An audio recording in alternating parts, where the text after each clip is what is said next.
ഒരു train 30 kilometre ദൂരം സഞ്ചരിക്കാൻ 20 മിനിറ്റ് സമയമെടുക്കുന്നു എങ്കിൽ ഈ ട്രെയിനിൻ്റെ വേഗം കിലോമീറ്റർ പെർ മണിക്കൂറിൽ എത്ര?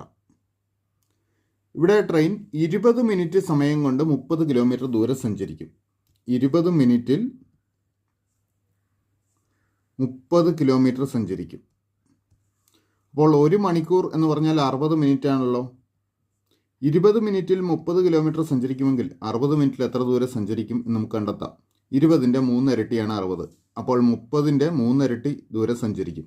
30 കിലോമീറ്ററിൻ്റെ 3 ഇരട്ടി 30 ഗുണം 3 90 കിലോമീറ്റർ. അതായത് ഈ ട്രെയിൻ ഒരു മണിക്കൂറിൽ 90 കിലോമീറ്റർ സഞ്ചരിക്കും. അതായത് ഇതിൻ്റെ വേഗത 90 കിലോമീറ്റർ പെർ മണിക്കൂറാണ്. ശരി ഉത്തരം ഓപ്ഷൻ സി, 90 കിലോമീറ്റർ പെർ മണിക്കൂർ. 3/2 1/2 മടങ്ങിന് തുല്യമായത്. ഇവിടെ 3/2 1/2 മടങ്ങ് കണ്ടുപിടിക്കണം. അപ്പോൾ അത് കാണാനായിട്ട് 3/2 1/2 കൊണ്ട് ഗുണിച്ചാൽ മതിയല്ലോ. 1/2 ഗുണിക്കാനുള്ള സൗകര്യത്തിനായിട്ട് ഈ 1/2 രൂപമാറ്റം വരുത്തണം. ഇപ്പോൾ മിക്സഡ് ഫ്രാക്ഷൻ രൂപത്തിലാണ്, അതിനെ രൂപമാറ്റം വരുത്താം. അപ്പോൾ 3/2 ഇൻറ്റു ഇതിനെ രൂപമാറ്റം വരുത്താനായിട്ട് 1 കൊണ്ട് 2 ഗുണിക്കുന്നു, 1 2 2, അതിനോട് അംശം 1 കൂട്ടുന്നു, 2 1 3. ഈ 3 അംശമായിട്ട് എഴുതുക, ഛേദമായിട്ട് 2 തന്നെ. അപ്പോൾ 3/2 ഗുണം 2/3 എന്ന് വരും. ഇവിടെ 3 3 ക്യാൻസലായും 2 2 ക്യാൻസലാവും. അല്ലെങ്കിൽ 2 ഗുണം 3 6/6 എന്ന് വരും. അതായത് ഉത്തരം 1.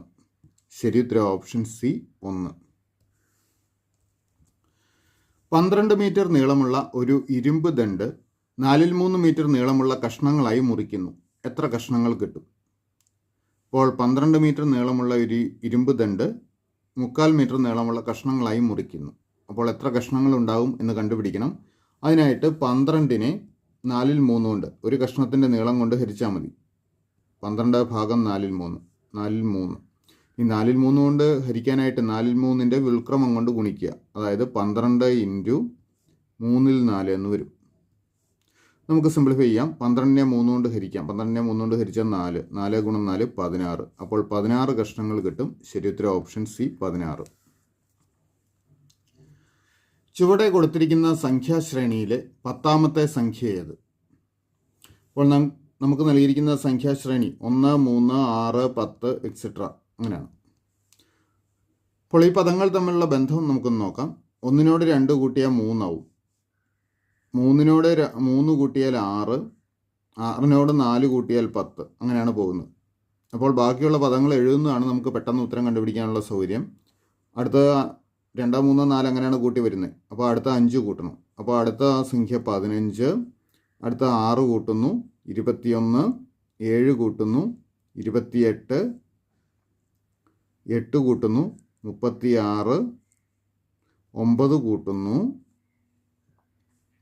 45, 10 കൂട്ടുന്നു 45ഉം 10ഉം 55. അപ്പോൾ ഇതാണ് 10ാമത്തെ സംഖ്യ. വേണമെങ്കിൽ ഒന്ന് എണ്ണി നോക്കിക്കോളൂ. 5ാമത്തെ സംഖ്യയും 10ാമത്തെ സംഖ്യ ഇത് 55. ശരി ഉത്തരം ഓപ്ഷൻ ബി, 55. തുടർച്ചയായ 5 എണ്ണൽ സംഖ്യകളുടെ ശരാശരി 25 ആയാൽ തുടർന്ന് വരുന്ന 5 എണ്ണൽ സംഖ്യകളുടെ ശരാശരി എന്ത്? ഇവിടെ തുടർച്ചയായ 5 എണ്ണൽ സംഖ്യകളുടെ ശരാശരി 25 നൽകിയിട്ടുണ്ട്. അതിനെ തുടർന്ന് വരുന്ന 5 എണ്ണൽ സംഖ്യകളുടെ ശരാശരി എത്രയെന്ന് കണ്ടുപിടിക്കണം. അപ്പോൾ ഇവിടെ പല രീതിയിൽ ഉത്തരം കാണാം. ഒരു രീതി ഇതാണ്. നോക്കുക, തുടർച്ചയായ 5 എണ്ണൽ സംഖ്യകൾ നമുക്കൊന്ന് എടുക്കാം. 1 2 3 4 5. ഇതിനെ തുടർന്ന് വരുന്ന അടുത്ത 5 എണ്ണൽ സംഖ്യകളോ 6 7 8 9 10. ഈ 2 സെറ്റ് സംഖ്യകൾ തമ്മിലുള്ള ബന്ധം എന്താണെന്ന് നോക്കുക. ആദ്യത്തെ കൂട്ടത്തിലെ ഓരോ സംഖ്യയോടും 5 വീതം കൂട്ടിയതാണ് രണ്ടാമത്തെ കൂട്ടത്തിലെ സംഖ്യകൾ. അപ്പോൾ നമ്മുടെ ചോദ്യം ഇങ്ങനെയായി മാറും. ഒരു കൂട്ടം സംഖ്യകളുടെ ശരാശരി 25ആണ്. ആ സംഖ്യകൾ ഓരോന്നിനോടും 5 വീതം കൂട്ടിയാൽ പുതിയ ശരാശരി എത്ര എന്ന് ഓർക്കുക. ഒരു കൂട്ടം സംഖ്യകളുടെ ശരാശരി 25ആണ്. ആ സംഖ്യകൾ ഓരോന്നിനോടും 5 വീതം കൂട്ടിയാൽ പുതിയ ശരാശരി എത്രയെന്നുള്ള രീതിയിൽ കണ്ടുപിടിച്ചാൽ മതി. ശരാശരിയും 5 കൂടും. അതായത് 25നോട് 5 കൂട്ടിയാൽ കിട്ടുന്ന 30 ആയിരിക്കും പുതിയ ശരാശരി. നോക്കുക, ഇവിടെ ആദ്യത്തെ കൂട്ടത്തിലെ സംഖ്യകൾ ഓരോന്നിനോടും 5 കൂട്ടിയതാണ് ഈ താഴത്തെ കൂട്ടത്തിലെ സംഖ്യകൾ. അപ്പോൾ ശരാശരിയിലും 5ൻ്റെ വർധനമുണ്ടാവും. അപ്പോൾ 25 5 30 പുതിയ ശരാശരി. അപ്പോൾ ഉത്തരം ഓപ്ഷൻ ബി. ഇനി മറ്റൊരു രീതിയിൽ കാണാം, അതായത് കൃത്യമായ സംഖ്യകൾ കണ്ടുപിടിച്ചുകൊണ്ട്. ഇവിടെ തുടർച്ചയായ 5 എണ്ണൽ സംഖ്യകളുടെ ശരാശരി 25 എന്ന് പറഞ്ഞിട്ടുണ്ട്. അപ്പോൾ സംഖ്യകൾ എന്ന് പറയുന്നത് 25-ന് ഇരുപുറവും വരുന്ന സംഖ്യകളായിരിക്കും. 25, 26, 27, 23, 24 ഈ സംഖ്യകളായിരിക്കും വരിക. കാരണം തുടർച്ചയായ എണ്ണൽ സംഖ്യകളുടെ ശരാശരി എപ്പോഴും ആ സംഖ്യകളുടെ മധ്യത്തിലെ സംഖ്യയായിരിക്കും. തുടർച്ചയായ എണ്ണൽ സംഖ്യകളുടെ ശരാശരി എപ്പോഴും ആ സംഖ്യകളുടെ മധ്യത്തിലായിരിക്കും. അപ്പോൾ തുടർച്ചയായ 5 എണ്ണൽ സംഖ്യകൾ ഇവയായിരിക്കും. ഇവയുടെ ശരാശരി 25 അപ്പോൾ ഇതിനെ തുടർന്ന് വരുന്ന 5 എണ്ണൽ സംഖ്യകൾ ഏതാണ്? 28, 29, 30, 31, 32. ഇവയുടെ ശരാശരി എന്ന് പറയുന്നത് ഇതിൻ്റെ മധ്യത്തിൽ കിടക്കുന്ന സംഖ്യയായ 30. ഏത് രീതിയിൽ ചെയ്താലും ഉത്തരം ഓപ്ഷൻ ബി 30 തന്നെയായിരിക്കും.